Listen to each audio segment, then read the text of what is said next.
एक बार की बात है कि एक ब्राह्मण अपनी पत्नी के साथ रहता था।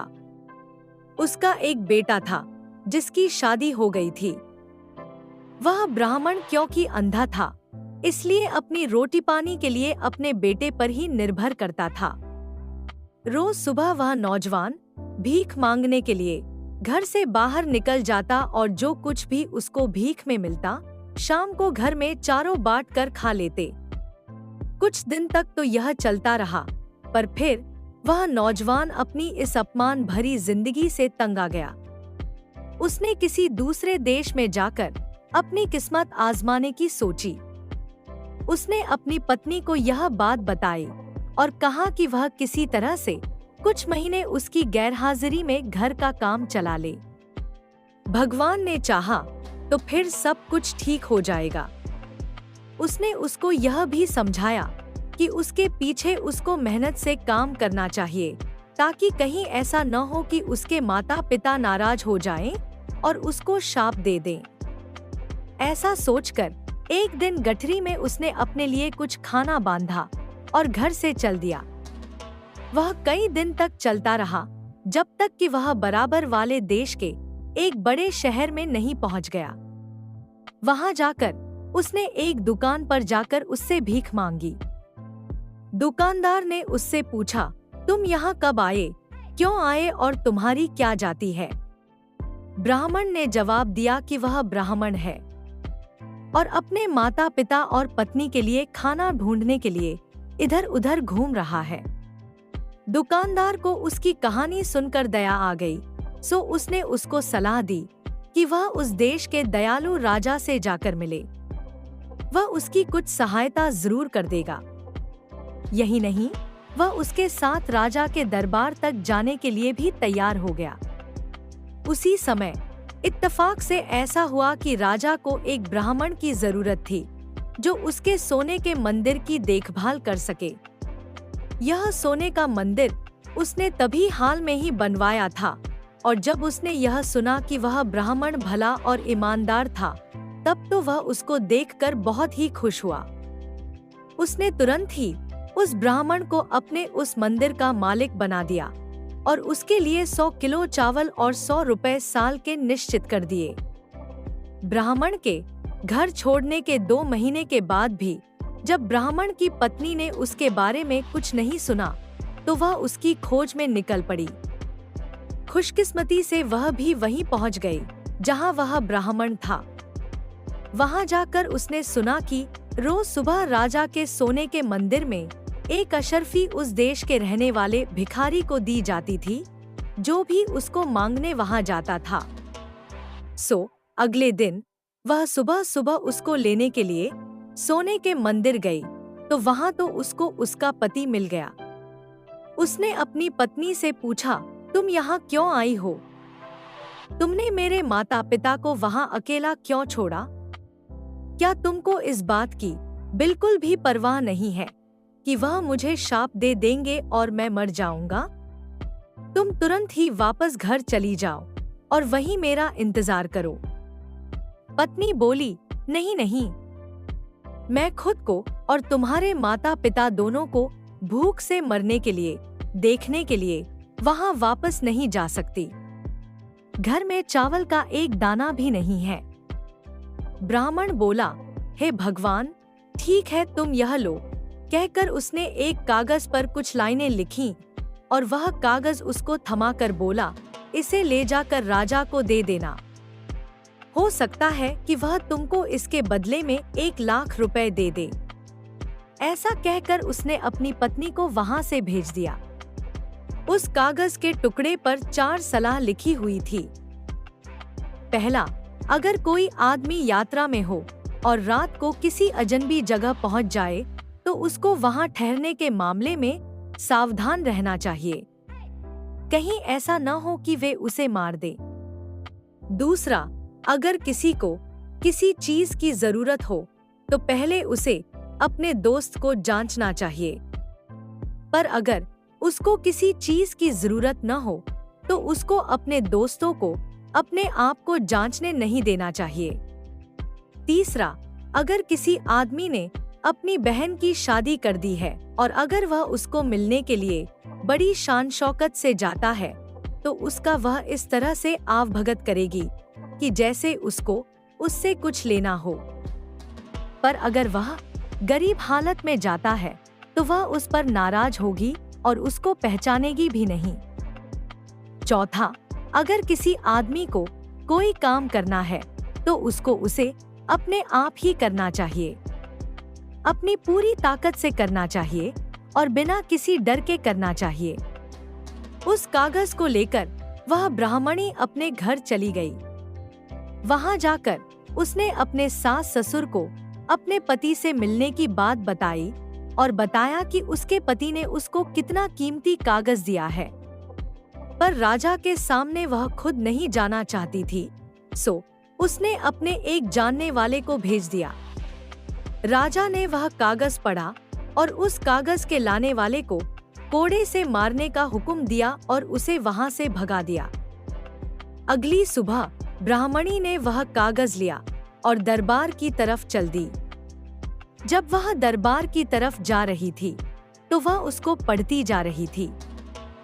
रास्ते में उसको राजा का बेटा मिल गया तो उसने उससे पूछा कि वह क्या पढ़ती जा रही है। उसने कहा कि वह एक ऐसा कागज पढ़ती जा रही थी जिसमें कुछ सलाह लिखी हुई थी, जिसके लिए उसको 1,00,000 रुपया चाहिए था। राजकुमार ने उससे वह कागज उसको दिखाने के लिए कहा।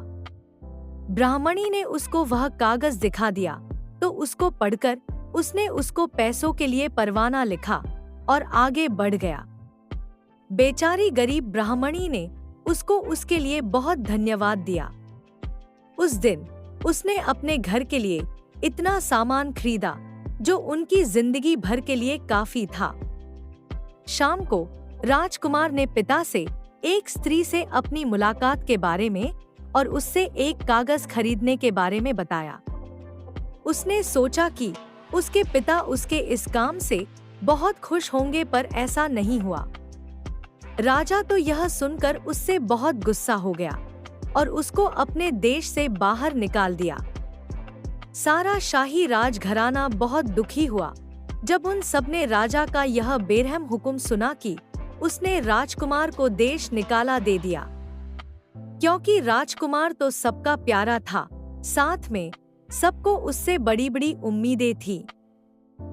और सबसे बड़ी बात तो यह थी कि वह उस राजगद्दी का वारिस था।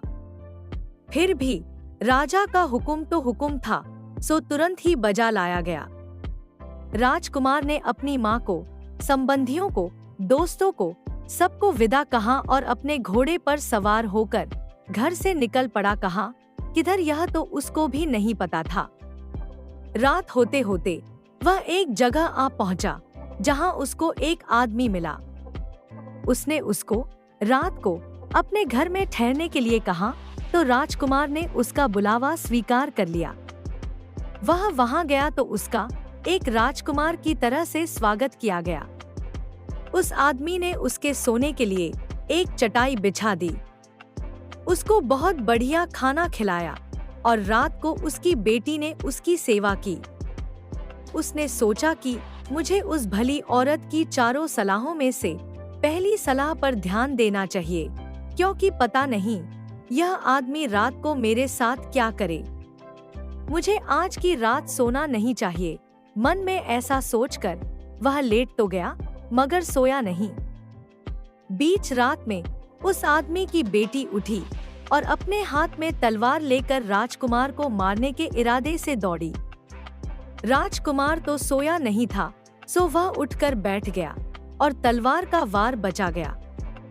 फिर उसने तलवार पकड़ ली और बोला, मैंने तुम्हारा क्या बिगाड़ा है, या फिर मैं तुम्हारा क्या बिगाड़ना चाहता हूँ जो तुम मुझे मारने चली हो।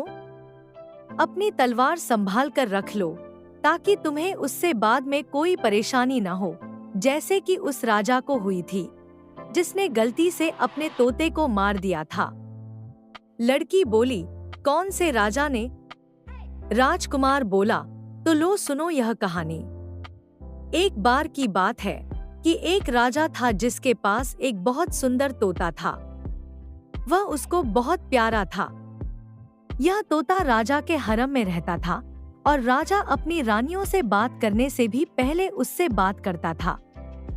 एक बार उस तोते ने राजा से 1 महीने की छुट्टी मांगी, क्योंकि वह अपने बेटे की शादी करने जाना चाहता था।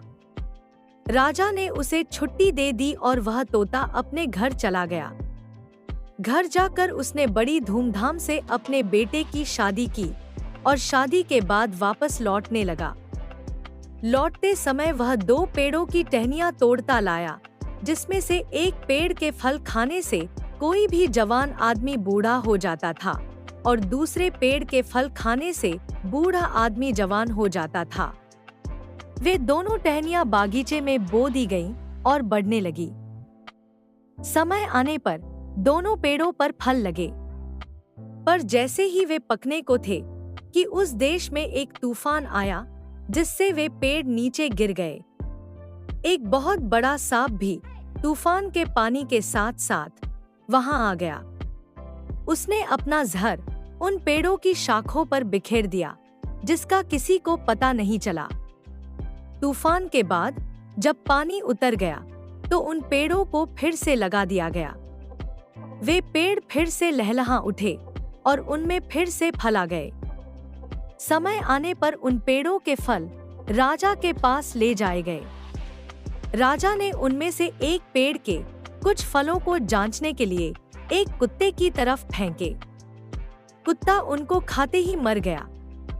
यह देखकर राजा बहुत गुस्सा हुआ और यह सोचते हुए कि तोता उसके साथ मजाक कर रहा था, उसने उसको मारने का हुक्म दे दिया। तोते को तुरंत ही मार दिया गया। अगले साल उन पेड़ों में फिर से फल आए। तब तक उस पेड़ की शाखाओं का सारा जहर निकल चुका था। एक दिन एक बूढ़ा उधर से गुजर रहा था। उसे भूख लगी थी, सो उसने उस पेड़ से एक फल तोड़कर खा लिया। उसको खाते ही वह तो जवान हो गया। इस अजीब घटना की खबर उड़ते उड़ते राजा तक पहुंची, तो उसने अपने एक नौकर को उस पेड़ के फल लाने का हुक्म दिया। उसमें से उसने कुछ फल अपने बूढ़े वजीर को दिए।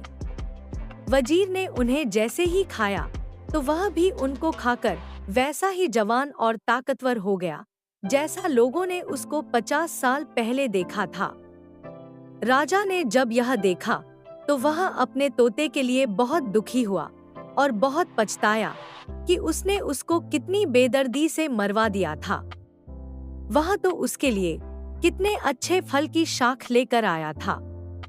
कहानी सुनाकर राजकुमार बोला, मुझे यकीन है कि तुम मेरे साथ ऐसा नहीं करोगी। लड़की बोली, नहीं, मैं तुम्हारे साथ ऐसा नहीं करूंगी। जब तक राजकुमार ने अपनी कहानी खत्म की, तब तक सुबह हो चुकी थी और घर के बाकी लोग जाग गए थे। इस तरह उस दिन राजकुमार की जान बच गई। इसके तुरंत बाद ही सुबह को राजकुमार वहां से जाने वाला था, पर मकान मालिक ने उसको रोक लिया और उसको एक दिन और रुक जाने के लिए कहा कि वह अगले दिन चला जाए।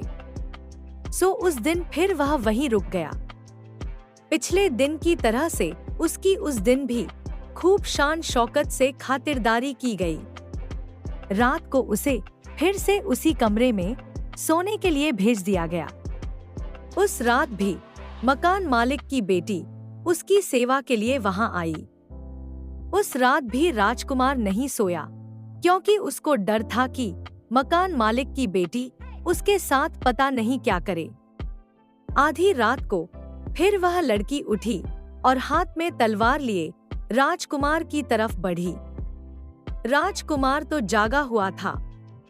वह तुरंत उठ बैठा और बोला, मुझे मत मारो। मुझको मारने से तुमको क्या मिलेगा? अगर तुमने मुझे मार दिया तो तुम उसी तरह से पछताओगी जैसे कि एक आदमी अपने कुत्ते को मार कर पछताया था। उसने पूछा, कैसा आदमी और कैसा कुत्ता?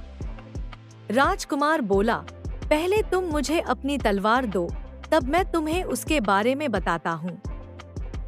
सो उस लड़की ने अपनी तलवार राजकुमार को दे दी और राजकुमार ने अपनी दूसरी कहानी शुरू की। एक बार की बात है कि एक शहर में एक बहुत ही अमीर व्यापारी रहता था। उसके पास उसका एक पालतू कुत्ता था। अचानक यह अमीर व्यापारी बहुत ही गरीब हो गया और उसे अपने कुत्ते को छोड़ना पड़ गया। उसने अपने एक साथी व्यापारी से अपने कुत्ते के ऊपर 5,000 रुपए का कर्जा लिया और उससे एक नया काम शुरू किया। कुछ समय बाद उसके साथी व्यापारी की दुकान में चोरी हो गई और चोर उसका सारा सामान चुरा कर ले गए। मुश्किल से 10-20 रुपए का सामान ही उसकी दुकान में बचा था। वफादार कुत्ते को पता चल रहा था कि वहां सब क्या हो रहा था। वह चोरों के पीछे दौड़ गया। उसने वह जगह देख ली जहां उन चोरों ने वह चोरी का सामान छिपाया था और घर वापस आ गया। सुबह को जब व्यापारी सोकर उठा तो अपनी दुकान खाली देखकर रो पड़ा। साथ में उसके घर वाले भी रोने लगे। व्यापारी तो बिल्कुल पागल सा हो गया। उधर कुत्ता बार बार मालिक की कमीज और पाजामा खींचता हुआ घर के दरवाजे की तरफ भागता रहा, जैसे वह उसको घर के बाहर ले जाना चाहता हो। आखिर उसके एक दोस्त ने उसको सलाह दी कि ऐसा लगता है कि कुत्ता चुराई हुई चीजों के बारे में कुछ जानता है, सो उसको उसके पीछे जाना चाहिए। व्यापारी और उसके कुछ दोस्त उस कुत्ते के पीछे पीछे चल दिए। कुत्ता उनको वहां ले गया जहां चोरों ने उसका माल छिपा रखा था। उस जगह आकर कुत्ते ने जमीन खुरचनी शुरू की और भौंकना शुरू किया और यह बताने की कोशिश की कि सामान यहाँ नीचे छिपा हुआ है। व्यापारी और उसके दोस्तों ने वहां जमीन खोदी और अपना सारा सामान पा लिया। उसमें कोई भी चीज खोई हुई नहीं थी। सब सामान वैसे का वैसा ही मिल गया। व्यापारी अपना सब सामान पाकर बहुत खुश हुआ। घर आकर उसने कुत्ते के कान में कुछ लिखकर एक कागज लपेटा और उसको उसके पुराने मालिक के पास भेजा। उसने उस कागज में लिखा था कि उसका कुत्ता बहुत वफादार है और इस वफादारी के फलस्वरूप वह उसका पहला 5,000 रुपए का कर्जा माफ करता है और इनाम के तौर पर 5,000 रुपए उसके लिए और भेज रहा है। जब व्यापारी ने अपने कुत्ते को वापस आते देखा तो उसने सोचा, लगता है मेरा दोस्त अपना पैसा मांग रहा है। मैं कहां से दूं उसको पैसा? अभी तो मैं अपने नुकसान की भरपाई ही नहीं कर पाया हूँ। मैं ऐसा करता हूँ कि जैसे ही यह कुत्ता मेरे घर आता है मैं इसको मार देता हूँ और कह दूंगा कि इसको किसी और ने मार दिया। इससे मेरा कर्जा ही खत्म हो जाएगा। न होगा कुत्ता, न रहेगा कर्जा। ऐसा सोचकर वह घर के बाहर की तरफ दौड़ा और कुत्ते को मार दिया। तभी उसके दाएं कान से एक कागज नीचे गिर पड़ा। व्यापारी ने वह कागज उठाया और पढ़ा तो वह तो बहुत दुखी हो गया। राजकुमार बोला, इसलिए संभल जाओ, कहीं ऐसा न हो कि बाद में तुम्हें मेरी जिंदगी की कीमत अपनी जिंदगी देकर पछताना पड़े।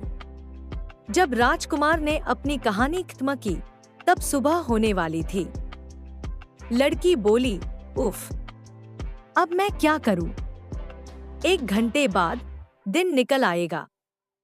मेरे पिता ने मुझसे कहा था कि मैं तुमको यकीनन मार दूं और अगर मैंने तुम्हें नहीं मारा तो वह मुझे मार देंगे। अब मैं क्या करूं? मेरी जिंदगी अब तुम्हारे हाथ में है। राजकुमार बोला, मुझे अपने इस शापित घर से बाहर निकलने का रास्ता बताओ और मेरे साथ चलो। बाहर हमको कोई ना कोई घोड़ा जरूर मिल जाएगा। हम उस पर बैठकर जल्दी ही यहाँ से भाग जाएंगे। आओ चलो मेरे साथ। 1 घंटे के अंदर अंदर जब तक घर के लोग सोकर उठे तब तक तो राजकुमार और उस डाकू की लड़की दोनों घोड़े पर बैठकर बहुत दूर निकल चुके थे। वे चलते रहे जब तक कि वे राजकुमार के एक दोस्त के घर आ पहुँचे। उसने उन दोनों का अपने घर में स्वागत किया और उनको आराम से अपने भाई की तरह से 6 महीने तक ठहराया। जब राजकुमार ने उससे वहां से जाने की इजाजत मांगी तो उसने उसको जवाहरात, पैसे, घोड़े और सफर के लिए जरूरी सामान देकर विदा किया। यहाँ से चलकर राजकुमार अपने बहनोई के देश पहुंचा। वहां पहुंचकर उसने एक जोगी का वेश बनाया और उसके महल के सामने ऐसे जाकर बैठ गया जैसे वह पूजा में लीन हो। उस जोगी और उसकी पूजा की खबर राजा तक पहुंची। उसमें उसकी रुचि हो आई क्योंकि उसकी पत्नी की तबीयत बहुत खराब थी। उसने उसके इलाज के लिए बहुत सारे हकीम, वैद्य बुलाए पर कोई उसको ठीक न कर सका। उसने सोचा कि शायद यह पवित्र आदमी उसको ठीक कर दे, सो उसने अपने कुछ आदमी उसको महल में लाने के लिए भेजे। पर राजकुमार ने यह कहकर महल के अंदर जाने से मना कर दिया कि वह एक जोगी है और उसकी जगह बाहर ही है। अगर राजा उससे मिलना चाहता है तो वह खुद उससे बाहर आकर मिले और साथ में अपनी पत्नी को भी ले आए। इस पर राजा अपनी पत्नी को साथ लेकर आया और उसे राजकुमार से मिलवाया। राजकुमार ने उसको अपने सामने लेटकर प्रणाम करने के लिए कहा। जब उसको इस हालत में लेटे हुए 3 घंटे हो गए तो उसने उससे उठने के लिए और जाने के लिए कहा क्योंकि वह अब ठीक हो चुकी थी। रानी चली गई। शाम को महल में बड़ा हल्ला गुल्ला मचा क्योंकि रानी की मोती की माला खो गई थी और किसी को उसका पता नहीं था। काफी देर के बाद कुछ लोग वहां गए जहां रानी ने जोगी के सामने लेटकर उसको प्रणाम किया। उनको वह माला वहीं पड़ी मिल गई। जब राजा ने यह सुना तो वह बहुत नाराज हुआ और उसने जोगी को फांसी की सजा का हुक्म सुना दिया। पर इस शाही हुक्म को मानने से पहले ही राजकुमार ने उसको फांसी देने वाले आदमियों को पैसे दिए और वह देश छोड़कर भाग गया। देश से बाहर निकलने के बाद उसने अपने कपड़े पहन लिए। एक दिन जब वह अपने कपड़े पहने घूम रहा था तो उसने देखा कि एक कुम्हार अपनी पत्नी और बच्चों के साथ एक बार हंस लेता था और फिर रो लेता था। उसने उससे पूछा, अरे यह क्या बात है कि आप एक बार हंसते हैं तो दूसरी बार रोते हैं? अगर आपको हंसना है तो हंसिए और रोना है तो रोइए। कुम्हार बोला, तुम मुझे परेशान मत करो। तुम्हें इस बात से क्या लेना देना कि मैं क्या करता हूँ? राजकुमार बोला, माफ कीजिएगा, मैं इसकी वजह जानना चाहता हूँ, अगर आपको कोई ऐतराज न हो तो। इस पर कुम्हार बोला, बात यह है कि इस देश के राजा की एक बेटी है जिसकी उसे रोज शादी करनी पड़ती है क्योंकि रोज ही उसका पति उसके साथ रहने पर मर जाता है। इस तरह से करीब करीब सारे जवान लड़के मर गए हैं। अब हमारे बेटे की बारी भी जल्दी ही आने वाली है। हम इस अजीब सी बात पर हंसते हैं कि एक कुम्हार के बेटे की शादी एक राजकुमारी से होगी और इस शादी के भयानक परिणाम को सोचकर रोते हैं। हमारी समझ में नहीं आ रहा कि हम क्या करें। राजकुमार सोचते हुए बोला, यह तो हंसने रोने की बात है ही, पर अब आप रोइए नहीं। आपके बेटे की जगह मैं ले लूंगा। उसकी जगह मेरी शादी उस राजकुमारी से हो जाएगी। बस मुझे उस मौके के लिए ठीक से कपड़े बनवा दीजिएगा और तैयार कर दीजिएगा। कुम्हार ने उसको बढ़िया से कपड़े बनवा दिए, कुछ गहने बनवा दिए और शादी के लिए महल भेज दिया। रात को उसे राजकुमारी के कमरे में भेज दिया गया। उसने सोचा, यह तो बड़ी भयानक घड़ी है, क्या मैं भी दूसरे नौजवानों की तरह से मारा जाऊंगा? उसने अपनी तलवार कसकर अपनी मुट्ठी में पकड़ ली और इस इरादे से अपने बिस्तर पर लेट गया कि आज की रात वह सोएगा नहीं और देखेगा कि क्या होता है। वह चारों तरफ देखता रहा। बीच रात में उसने देखा कि राजकुमारी के नथुनों से 2 सांप निकले और उसकी तरफ उसको मारने के लिए बढ़ने लगे, जैसे शायद उन्होंने पहले कुछ नौजवानों को मारा होगा। पर यह राजकुमार तो तैयार था। उसने अपनी तलवार कस कर पकड़ ली। जैसे ही वे उसके बिस्तर पर आए, उसने अपनी तलवार से उन दोनों को काट दिया। सुबह को राजा उसकी खोज खबर लेने के लिए आया तो यह देखकर बड़ा आश्चर्यचकित हुआ कि यह नौजवान तो जिंदा था और उसकी बेटी से बात कर रहा था। उसने सोचा, यह जरूर ही मेरी बेटी का पति होगा, क्योंकि वही उसके साथ रह सकता है। राजा कमरे में घुसा और उससे पूछा, तुम कहाँ से आए हो और तुम हो कौन? राजकुमार बोला, मैं फला फला देश के राजा का बेटा हूँ। जब राजा ने यह सुना तो वह बहुत खुश हुआ और उसको अपने महल में रख लिया। राजकुमार राजा के पास 1 साल से ज्यादा रहा। फिर उसने अपने देश जाने की इजाजत मांगी, जो राजा ने उसको तुरंत दे दी।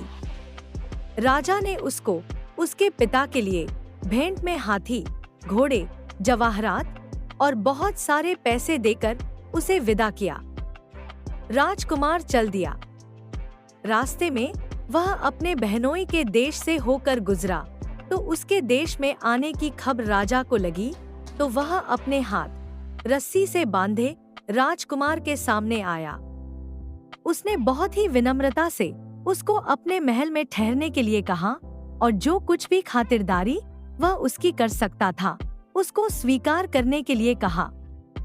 जब राजकुमार महल में ठहरा हुआ था तो उसने अपनी बहन को देखा तो उसने उसको मुस्कुराते हुए नमस्ते की।